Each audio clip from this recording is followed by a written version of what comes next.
जय हिंद प्यारे बच्चों, my name is Ravi Pratap Rao और आज मैं केमिकल काइनेटिक्स चैप्टर के अंदर इंटीग्रेटेड रेट इक्वेशन के ऊपर डिस्कस करने चल रहा हूँ। बहुत ही फेवरेट टॉपिक है, सबसे ज़्यादा एग्ज़ाम में पूछा जाने वाला आसान सा पोर्शन है जिसको अगर आपने कर लिया तो यहाँ से एक या दो क्वेश्चन जो भी पूछे जा रहे हैं वो पक्के हो जाते हैं।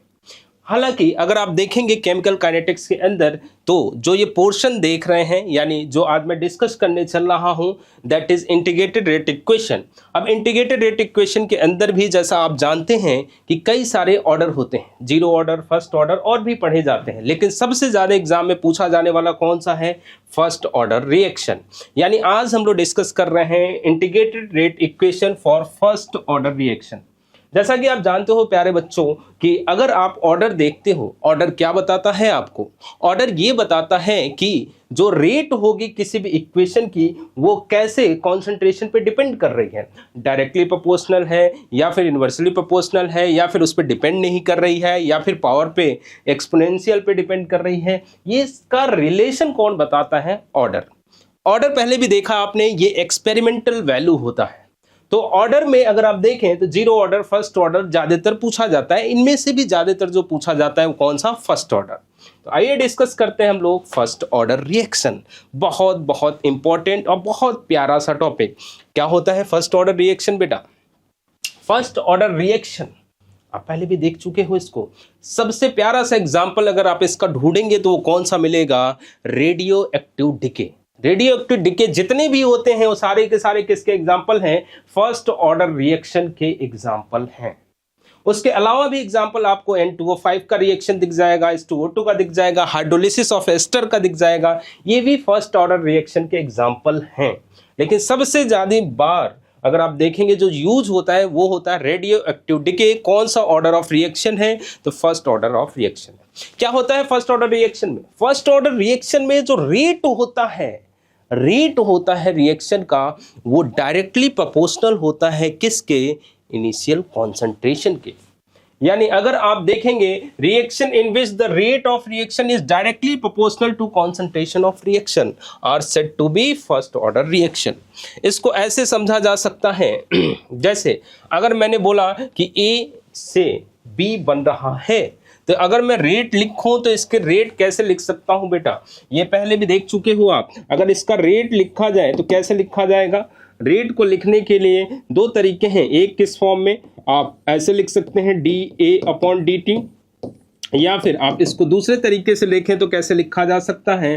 तो लिखा जा सकता है रेट कांस्टेंट और यहाँ पे ऑर्डर के लिए आपने ऑर्डर जो देखा वो फर्स्ट ऑर्डर है तो पावर क्या आ जाता है? 1। तो अगर आप रेट देखेंगे बेटा तो रेट को अगर ऐसे लिख दिया जाए तो यहाँ पर रेट जो ये तो कांस्टेंट है ना, rate constant, rate is directly proportional to क्या आ गया? कॉन्सेंट्रेशन। तो फर्स्ट ऑर्डर रिएक्शन में रेट जो होता है वो डायरेक्टली प्रोपोर्शनल होता है किसके? कॉन्सेंट्रेशन के। ठीक बात है, एक लाइन यहां से समझ में आ गई। तो हमने देख लिया first order reaction. First order reaction में रेट डायरेक्टली प्रोपोर्शनल होता है कॉन्सेंट्रेशन के। अब फर्स्ट ऑर्डर रिएक्शन के लिए आप टाइम का फॉर्मूला निकालोगे, डिराइव करोगे, तो वो देखते हैं हम कैसे करते हैं, बहुत आसान तरीके से और बहुत इंपॉर्टेंट। यानी ए से बी मिल रहा है बेटा तो शुरुआत में t=0 पे क्या हो रहा होगा? इसका इनिशियल कॉन्सेंट्रेशन आपने शुरुआत में अगर ए लिया तो उस टाइम तो बी बना नहीं होगा, वो 0 हो गया। तो ये अभी लिया है आपने, फिर कुछ समय बाद देख रहे हो यानी रिएक्शन स्टार्ट हो गया, यानी कुछ पार्ट इसका क्या हो रहा होगा बेटा? डिसोसिएट हो रहा होगा और कुछ पार्ट इधर आकर के बन रहा होगा। कितना डिसोसिएट हो रहा है? इनिशियली ए लिया था उसमें से मैंने मान लिया कि कितना डिसोसिएट हो रहा है, x डिसोसिएट हो रहा है, तो उतना ही जितना डिसोसिएट होगा उतना ही इधर बनेगा। ये सिंपल तरीका आपने पहले भी देख रखा है केमिकल इक्विलिब्रियम, आयनिक इक्विलिब्रियम में। तो इस तरीके से यूज करते हैं। यानी कुछ समय के बाद अगर आप इसका कॉन्सेंट्रेशन, ए का कॉन्सेंट्रेशन देखोगे तो वो क्या हो जाएगा? A-x हो जाएगा और शुरुआत में जो कॉन्सेंट्रेशन था वो क्या हो जाएगा? ए हो जाएगा। तो जो शुरुआत में था उसे A0 से रिप्रेजेंट कर रहा हूं और t टाइम के बाद जो देख रहा हूं उसे क्या बोल रहा हूं? AT, यानी concentration after time t, that is A-x। अभी बातें क्यों बता रहा हूं? क्योंकि फॉर्मूले में जब आप डिराइव करोगे तो इसी तरीके से यूज भी करना होगा। कैसे डिराइव करते हैं जरा देखिएगा। आपने बोला सर कि जो रेट होगा फर्स्ट ऑर्डर का वो कैसे लिखा जाता है? KA यानी रेट को तो आप ऐसे भी लिख सकते हो dA/dt माइनस, समझ में आ रहा है? माइनस किस लिए लगाया जाता है? क्योंकि जब आप ए से कोई भी प्रोडक्ट बना रहे हो, रिएक्टेंट से प्रोडक्ट अगर आप बना रहे हो, इसका क्या हो रहा होता है उस टाइम पे, ये कम हो रहा होता है, प्रोडक्ट के साइड बढ़ रहा होता है। तो जब इसका लिखते हैं ए का लिख रहा हूं तो उस कंडीशन में निगेटिव साइन ये रिप्रेजेंट करता है कि डिसफॉर्मेशन हो रहा है, यानी पी जो है वो क्या हो रहा है, फॉर्मेशन हो रहा है, यानी डिसअपियरेंस है और ये क्या है, अपीयरेंस है। तो डिसअपियर हो रहा है तो इसलिए माइनस साइन लगाया जाता है। तो ये रेट को ही रिप्रेजेंट करता है। तो रेट अगर आप देखेंगे तो उस कंडीशन में रेट को अगर लिखा जाए तो ये दो तरीके से लिखा जा सकता है, इस तरीके से भी लिखा जा सकता है, यानी rate equal to minus dA/dt, rate equals to k, दोनों को अगर बराबर किया जाए बेटा तो माइनस dA/dt इक्वल्स टू क्या हो जाता है, KA। अब आपका क्या काम होगा, अब अगर देखा जाए तो ये ए को इधर लाएं क्योंकि ए ऑलरेडी है इधर, और dt को उधर भेजें तो माइनस dA/ में क्या आ जाएगा बेटा, यहाँ पे a आ जाएगा और यहाँ पे क्या आ जाएगा, kdt। अब दूसरा काम क्या होगा, इसको इंटीग्रेट करना, इंटीग्रेटेड रेट इक्वेशन पढ़ रहे हो आप, तो इसको इंटीग्रेट करा जाएगा कहाँ से कहाँ तक, 0 से t तक, और a को इंटीग्रेट किया जाएगा कहाँ से, A0 से 80 तक। जब आप इसको इंटीग्रेट कर रहे होंगे तो उस कंडीशन में क्या होगा जरा देखिएगा, इंटीग्रेट जब आप कर रहे होंगे, जब आप इंटीग्रेशन करेंगे तो इस साइड तो दिख रहा है k dt कांस्टेंट हो जाएगा, kt आ जाएगा। इधर अगर आप 1/a को इंटीग्रेट करोगे तो ln के फॉर्म में आएगा। ये इंटीग्रेशन का थोड़ा सा पार्ट है, आपको समझना पड़ेगा। छोटी सी बात बता रहा हूं, 1/a को अगर आप इंटीग्रेट करोगे तो वो किस फॉर्म में आता है, ln के फॉर्म में आता है। तो यहाँ पे क्या हो जाएगा जरा देखिएगा, माइनस साइन बाहर रख रहा हूं बेटा, मैं माइनस बाहर ही रख रहा हूं। अब इसको अगर मैं इंटीग्रेट करूंगा तो ये क्या हो जाएगा, ln। अब ये 80 से A0 तक आप जो है यहाँ पे लिए हैं तो ln 80 माइनस ln A0, ये इंटीग्रेशन आ गया किसका, इसका। इधर क्या हो जाएगा, kt हो जाएगा। जब माइनस को इधर भेजेंगे अंदर तो माइनस यहां आ जाएगा बेटा और माइनस माइनस प्लस हो जाएगा, तो ln A0 minus ln 80 equals to kt हो जाएगा। ठीक बात है। या फिर इसी को ऐसे भी लिख सकते हैं, A0 माइनस 80 को अगर ln कॉमन लिया जाए तो ये माइनस जब होता है तो ये डिवाइडेशन में आ जाते हैं, इक्वल्स टू क्या कर दिया आपने, kt कर दिया। अब kt जो है आप ln को अगर आप log के फॉर्म में कन्वर्ट करेंगे बेटा तो 2.303 log बोल सकते हैं, A0/80 बोल सकते हैं। अगर आपको t निकालना है बेटा, टाइम निकालना है, तो k को इधर भेज दिया तो 2.303/k log A0/80, ये फॉर्मूला निकल करके आ गया, जो कि बहुत बहुत ज्यादा आप यूज करने वाले हो, ध्यान रखना, बहुत बहुत ज्यादा आप यूज करने वाले हो। k इक्वल्स टू या t equals to 2.303/k log A0/80। A0 क्या है बेटा, ध्यान है, अभी बोला था यूज करेंगे आप। A0 क्या है, initial concentration at time t equals to 0। 80 क्या है, कॉन्सेंट्रेशन है A का, लेकिन कब, टाइम t के बाद, यानी कुछ समय बाद। यही निकल करके आएगा फॉर्मूला। k क्या है, रेट कांस्टेंट। समझ में आई बात। अब यही फॉर्मूला आपका हर जगह यूज होने वाला है। तो ये यहां से आपको t equals to 2.303/k log A0/80 निकल करके आता है। तो सर अगर ये फॉर्मूला आ गया, t equals to 2.303/k log A0/80 निकल करके आ गया, तो क्या सर इससे आप हाफ लाइफ बता सकते हो? हाफ लाइफ क्या होता है सर, हाफ लाइफ यानी वह समय, हाफ मतलब आधा, वह समय जिस पे रिएक्शन क्या हो जाए, 50% कंप्लीट हो जाए, यानी आधा रिएक्शन कंप्लीट हो जा रहा है, वह समय निकालना है आपको। तो वो कहलाता है क्या, टी हाफ, या फिर इसी को क्या बोलते हो आप, T50, यानी वह टाइम जिसमें रिएक्शन कितना कंप्लीट हो जाए बेटा, 50% कंप्लीट हो जाए। तो 50% कंप्लीट होने के लिए, अच्छा एक बात बताएं सर, अगर आपने ये लिखा हुआ है तो कुछ समय बाद ही 50% कंप्लीट होगा, वो समय निकालना है। तो अगर वो समय निकालना हो, ये t इक्वल्स टू मैं क्या निकालने जा रहा हूं, t हाफ। तो टी हाफ जब निकालूंगा तो क्या वो के चेंज हो जाएगा? क्या के तो चेंज नहीं होता, तो के तो केवल टेम्परेचर पे डिपेंड करेगा। लॉग, अब देखो अगर आप शुरुआत में ए नॉट लिए थे कॉन्सेंट्रेशन, तो 50% कंप्लीट होगा तो इसका कॉन्सेंट्रेशन भी तो आधा हो जाएगा सर टाइम टी के बाद। शुरुआत में ए नॉट लिया था आपने, या फिर कोई यूनिट ले लीजिए, 100 यूनिट लिया था कुछ कॉन्सेंट्रेशन आपने, तो कुछ समय बाद देख रहे हैं हाफ लाइफ यानी टी 50% के बाद देख रहे हैं, तो 100 का आधा वो भी तो बचेगा कॉन्सेंट्रेशन 50%। यानी अगर आपने ए नॉट लिया था तो अब कुछ समय बाद देखेंगे तो ये ए नॉट बाई 2 बचेगा बेटा। अब ए नॉट बाई 2 अगर बचेगा तो ये तो कैंसिल आउट, 2 ऊपर चला जाएगा, और log 2 की वैल्यू अगर आप देखेंगे तो वो कितनी हो जाती है? log 2 की वैल्यू ये आ गया कि log 2 की वैल्यू होती है 0.3, तो 0.3 इंटू 2.303 यानी ये आ जाएगा 0.693 अपॉन के। टी हाफ का फॉर्मूला जो आता है वो क्या आता है? वो आता है आपका 0.693 अपॉन के। ध्यान दीजिएगा, यहाँ से एक बात निकल करके आ रही है कि टी हाफ कॉन्सेंट्रेशन पे डिपेंड करता ही नहीं है। कहीं कॉन्सेंट्रेशन दिख रहा है क्या आपको? T half equal to 0.693 upon k, यानी दूसरा फॉर्मूला आपको दे दिया मैंने, t half equal to 0.693 upon k. Half life of first order reaction is independent of the initial concentration of reactant, क्योंकि कहीं पे भी ए नॉट का जिक्र नहीं हुआ इस फॉर्मूले में। बहुत बहुत इंपॉर्टेंट लाइन है बेटा, t half equal to 0.693 upon k. दूसरा फॉर्मूला पहला फॉर्मूला याद है, T equal to 2.303 upon k log A naught upon A t. ये दो फॉर्मूले निकल करके आए।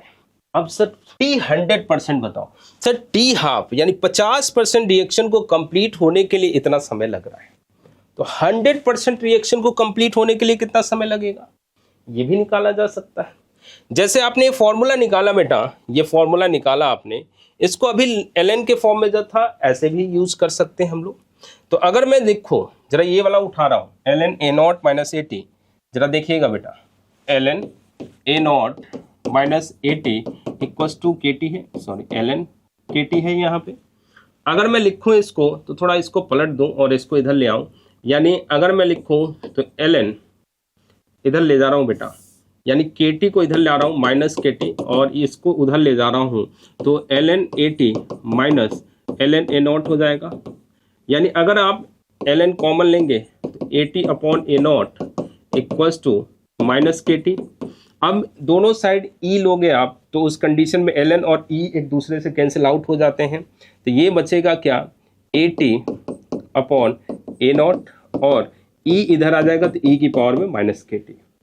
आपको पता है ln जो होता है वो ई की पावर में ही होता है, जिस वजह से अगर मैं ई दोनों साइड लूंगा तो ln ई एक दूसरे को कैंसिल आउट कर देंगे, इधर ई आ जाएगा।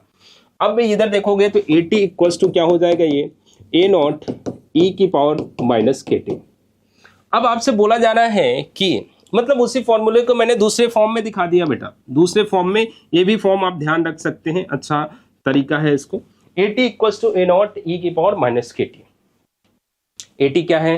Concentration after time t, a naught initial concentration, k rate constant, t time है। तो आप बोला टी 100% बताओ। अच्छा टी जब मैं 100% करूंगा, कोई रिएक्शन जब 100% कंप्लीट हो जाएगा बेटा, तो बताओ इनिशियल कॉन्सेंट्रेशन पे क्या असर पड़ेगा? जैसे मैंने बोला कि ये रिएक्शन लिया आपने, शुरुआत में ए लिया था, जब 100% रिएक्शन हो जाएगा तो पूरा का पूरा ये जो स्मॉल ए है वो पूरा का पूरा कन्वर्ट हो जाएगा बी में।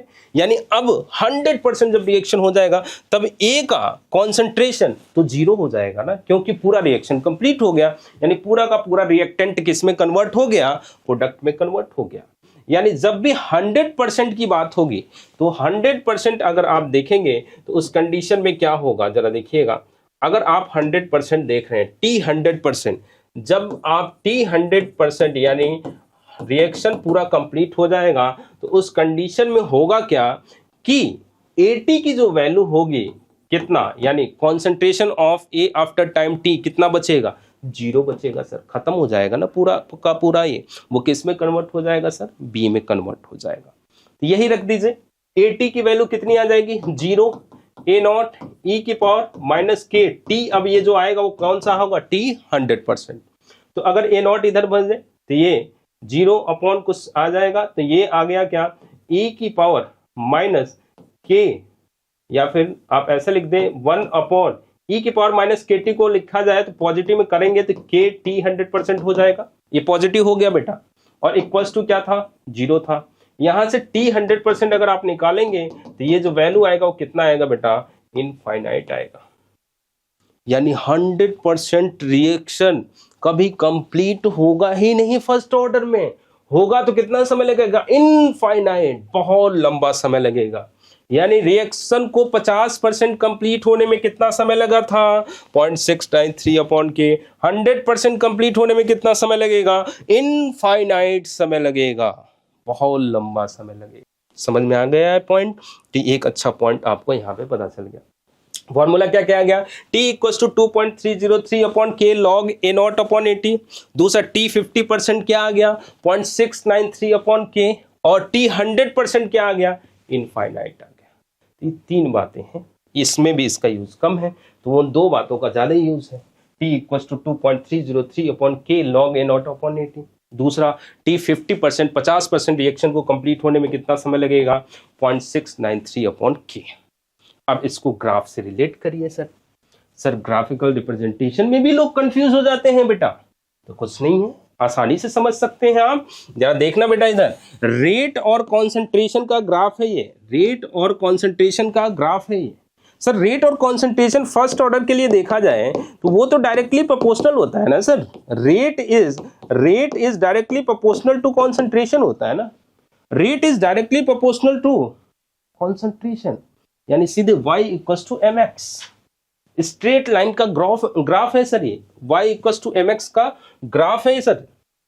यानी रेट और कॉन्सेंट्रेशन, रेट y एक्सिस पे है और कॉन्सेंट्रेशन x एक्सिस पे है, तो जो ग्राफ बनेगा वो कैसा बनेगा बेटा, स्ट्रेट लाइन बनेगा, क्योंकि rate is directly proportional to concentration. Rate बढ़ता चला जाएगा अगर कॉन्सेंट्रेशन बढ़ता जा रहा है, यानी स्ट्रेट लाइन का ग्राफ बनेगा। दूसरा ग्राफ है AT, यानी concentration after time T versus time का ग्राफ। तो सर AT का भी निकाला आपने A नॉट e की पावर माइनस KT।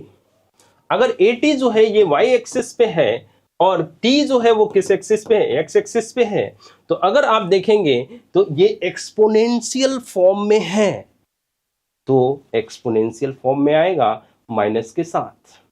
ये ग्राफ आपको इस तरीके से बनता हुआ दिखेगा। ऐसे ही ग्राफ को अगर आप देखेंगे next graph T half A not के बीच में, क्या वजह, टी हाफ का फॉर्मूला अभी बताया आपने कि 0.693 अपॉन के होता है।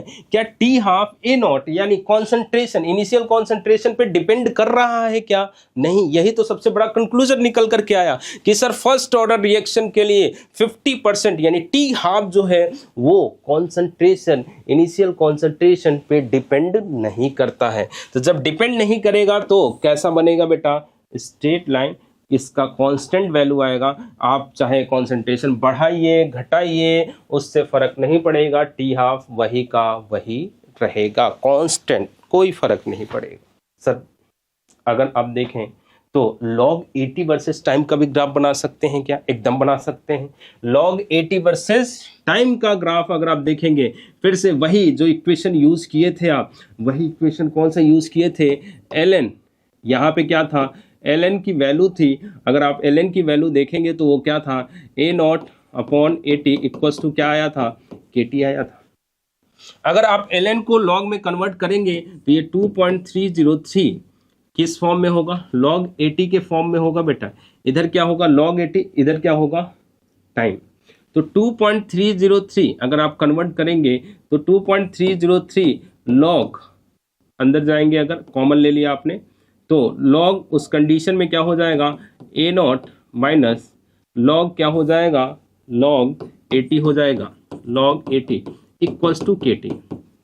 आप चाहिए क्या, आपको y एक्सिस पे log 80 चाहिए, तो log 80 जो है y एक्सिस पे रखेंगे बेटा, और x एक्सिस पे क्या चाहिए, टाइम चाहिए, यानी वो उधर रहेगा, तो बाकी सबको उधर भेज देते हैं। जरा नीचे लिख रहा हूं देखिएगा, ये बात यहां से निकल करके जब आ रही है तो अंदर इसको 2.303 भी भेज दे रहे हैं। तो अगर भेजेंगे तो उस कंडीशन में क्या हो जाएगा कि 2.303 log a नॉट, देखिए बेटा kt इधर ला रहा हूं और log 80 उधर भेज रहा हूं, तो minus k T equals to क्या हो जाएगा, ये इधर भेज दे रहा हूँ, इधर जब मैं भेजूंगा तो ये क्या बन जाएगा, ये बन जाएगा 2.303 log 80। अब ये 2.303 इधर भेज दूंगा तो क्या हो जाएगा, ये log ए नॉट, क्योंकि इससे से कट जाएगा, minus k T upon 2.303 equals to क्या हो जाएगा, log 80। अब देखिए यहाँ पे log 80 को अगर आप देखेंगे तो उस कंडीशन में ये कौन सा बन गया, y एक्सिस पे आ गया, y equals to m x plus c का ग्राफ बन रहा है, जरा देखिएगा बेटा, y equals to m x, ये क्या हो गया c, और ये अगर आप देखेंगे तो इसको पूरे को एक साथ ले लें तो ये स्लोप हो जाएगा और ये आपको x एक्सिस पे दिखेगा। t जो है देखिए x एक्सिस पे है तो x हो गया, y एक्सिस पे log 80 है तो y equals to m x plus c. हालांकि जो स्लोप है वो किस में है, माइनस में है, देखिए माइनस के अपॉन 2.303, तो स्लोप कितना है, माइनस के अपॉन 2.303। तो y equals to m x plus c का ग्राफ है लेकिन स्लोप माइनस में, इसलिए ऐसे जा रहा है, ये इंटरसेप्ट को रिप्रेजेंट कर रहा है। तो ये फर्स्ट ऑर्डर के रिगार्डिंग सारी बातें हो गई बेटा, सारी बातें, तीन चीजें मैंने खास तौर पे बताई आपको, t equals to 2.303 upon k log A naught upon 80, दूसरी बात t half equals to 0.693 upon k, और तीसरी बात इन ग्राफ को बताया रिलेट करके। तो ये रटना नहीं है, इसे समझते हुए दिमाग में सेट करना है। आइए अब इस पे क्वेश्चन करते हैं हम लोग। तो पहला क्वेश्चन है बेटा, prove that time required for 75% completion is double of the time required in 50% completion of the first order reaction। बहुत अच्छा क्वेश्चन, बहुत अच्छा क्वेश्चन लाए हैं। एक क्वेश्चन मैं करूंगा, एक क्वेश्चन आप करिएगा, होमवर्क के लिए दे दूंगा मैं। तो prove that T 75% completion is double of the time required for T 50%। देखिएगा एक टाइम कौन सा निकालना है बेटा, 75% पे, और एक टाइम कौन सा निकालना है, 50% पे। मैं इन दोनों का रेशियो ले रहा हूं। अब रेशियो लेने का बड़ा रीजन है, जरा समझिएगा। तो 75% हो 50% हो, टाइम का फॉर्मूला तो आपको पता है कि 2.303 upon k log A naught upon 80 होता है, और ए नॉट की वैल्यू आपको याद होगी, इनिशियल कॉन्सेंट्रेशन है, और 80 क्या है, concentration of A after time T. अब देखो फॉर्मूला रख रहा हूं, t equals to 2.303 upon k log A not की वैल्यू देखिएगा बेटा, ए नॉट जो भी ले रहे हैं सर परसेंटेज में दे रहा है।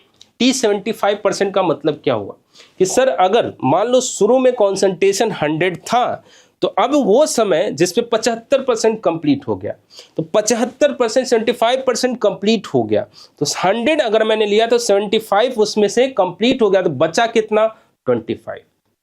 तो अगर आप इनिशियल कॉन्सेंट्रेशन 100 ले रहे हो तो 80 आफ्टर टाइम t होता है, तो t समय के बाद 75 तो यूटिलाइज हो गया, तो बचा कितना, 25। यही नीचे जो रेशियो लेना है t 50%, तो 2.303 upon k log A not अगर 100 है तो 80 क्या हो जाएगा, उसमें 50 कंप्लीट हो गया, तो बचा कितना, 50। तो अगर आप देखोगे बेटा ध्यान से देखो, ये 2.303 अपॉन के 2.303 अपॉन के, ये पूरा का पूरा कट जाएगा, और यही पर्पज होता है रेशियो में लेने का, ताकि के कट जाए, क्योंकि के की वैल्यू नहीं दी है और के दोनों के लिए तो सेम ही होगा, तो के कट गया। अब इसको सॉल्व कर लिया जाए। अब इसको सॉल्व करेंगे अगर आप, तो log 100/25 यानी log क्या होगा, ये 4 डिवाइडेड बाई log क्या हो जाएगा, ये log 2। इसको अगर आप सॉल्व करेंगे तो ये क्या हो जाएगा, log 2 का स्क्वायर अपॉन log 2। अब log 2 का स्क्वायर करेंगे तो 2 इधर आ जाता है बेटा, तो 2 log 2 हो जाएगा, और ये क्या हो जाएगा नीचे log 2, ये इससे क्या हो जाएगा, कैंसिल आउट, यानी वैल्यू जो आएगा क्या आएगा, 2। यानी क्या मतलब हुआ इसका कि T 75% equals to 2 times of T 50%, यानी रिएक्शन को 50% कंप्लीट होने में जितना समय लग रहा है उसका ठीक दोगुना समय लगेगा, तब रिएक्शन कितना, 75% कंप्लीट होगा। ये रिलेशन निकल करके आता है। इस पे बेस खूब सारे क्वेश्चन आए हुए हैं बेटा, बहुत बहुत इंपॉर्टेंट क्वेश्चन मैंने आपको कराया है। इसी से रिलेटेड एक और क्वेश्चन है जो कि आपके लिए क्या होगा, होमवर्क आपको घर से करके लाना होगा। तो तीन चीजें मैंने आपको बता दी, t equals to 2.303 upon k log A naught upon 80, t half equal to 0.693 upon k, और तीसरा ग्राफ से रिलेशन, कैसे रिलेट कर रहे हैं। हाफ लाइफ जो आपने ध्यान दिया टी हाफ, वो इनिशियल कॉन्सेंट्रेशन पे डिपेंड नहीं करता है। फर्स्ट ऑर्डर रिएक्शन में अगर आप देखेंगे तो rate is directly proportional to initial concentration. ये मेन बातें हैं जो इसके अंदर आपने सीखी। तो सबसे इंपॉर्टेंट टॉपिक को हमने यहाँ पे कवर कर लिया है। एक क्वेश्चन करिए ताकि आपका कॉन्फिडेंस बढ़े और लगे कि हम कर सकते हैं। तो आज के लिए इतना ही रखते हैं, आगे की जो भी चीज़ें हैं वो नेक्स्ट क्लास में देखते हैं। Thank you so much, bye bye.